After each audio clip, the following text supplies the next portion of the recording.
माझे नाव श्रुती व्यंकटेश्वर कलवी. मी आता 7वी मध्ये शिकत आहे. माझ्या शाळेचे नाव मनपा मुलांची मराठी शाळा क्रमांक 26. आज 26 नोव्हेंबर भारतीय संविधान दिन.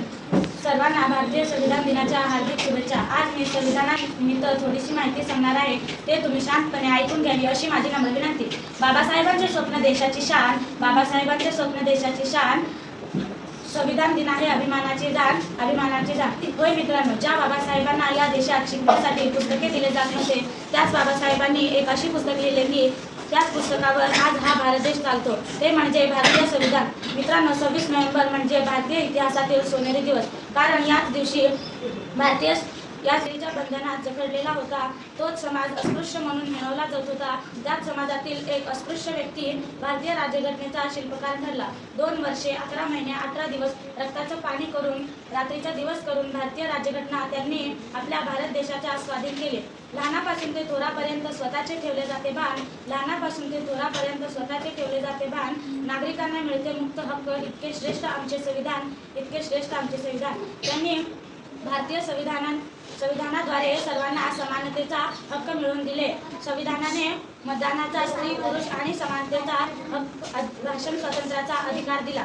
मित्रांनो, 26 नोव्हेंबर 1949 मध्ये भारतीय राज्यघटना तयार करण्यात आले आणि 26 जानेवारी 1950 पासून भारतीय राज्यघटना लागू करण्यात आले. भारत सरकारने 2015 प्रथमच संविधान दिन साजरा केले. डॉक्टर भीमराव आंबेडकर यांनी योगदानाने स्मरण करण्यासाठी आणि संविधानाचे महत्त्व सर्वत्र पसरविण्यासाठी संविधान दिन साजरा केला जातो. तुम्हाला माहीत आहे का मित्रांनो, भारतीय संविधान लिहिताना टंकलेखन किंवा छपाईचा वापर केलेला नाही.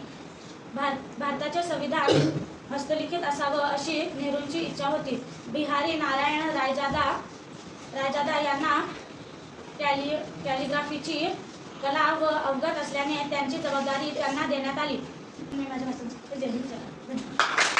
नमस्कार मित्रांनो, माझे नाव इशिता लक्ष्मण रेड्डी. मी इयत्ता 7वी मध्ये शिकत आहे. आज मी तुम्हाला संविधान निमित्त 2 शब्द बोलणार आहे, तर तुम्ही शांतपणे ऐकून घ्यावी अशी माझी नम्र विनंती. दलितांचे ते तलवार होऊन गेले, अन्यायविरोधी प्रहार होऊन गेले. होते ते एक गरीब बचपन, या जगाचे कोहिनूर होऊन गेले. या जगाचे कोहिनूर होऊन गेले.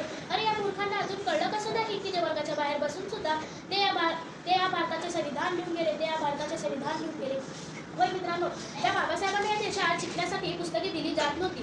त्याच बाबासाहेबांनी एक असे पुस्तक लिहिले की त्याच पुस्तकावर आज हा भारत देश चालतो. ते म्हणजे तर भारतीय संविधान. मित्रांनो, 26 नोव्हेंबर भारतीय इतिहासातील सोनेरी दिवस. कारण याच दिवशी जो समाज जातीयतेच्या विरगळ्यात अडकलेला होता, गुलामगिरीच्या बंधनात जखडलेला होता, तो समाज अपृक्ष म्हणून हिणवला जात होता. त्याच समाजातील एक अपृक्ष व्यक्ती भारतीय राज्यघटनेचा शिल्पकार ठरला. न्याय, स्वातंत्र्य, समानता, बंधुता दिली ही महान तत्वे. न्याय, स्वातंत्र्य, समानता दिली ही महान तत्वे. संविधान जात पात धर्म भाषा विसरून जगूया आपण फक्त माणुसकीने. जगूया आपण फक्त माणुसकीने. यांनी भारतीय संविधानाद्वारे सर्वांना समानतेचा हक्क मिळवून दिला.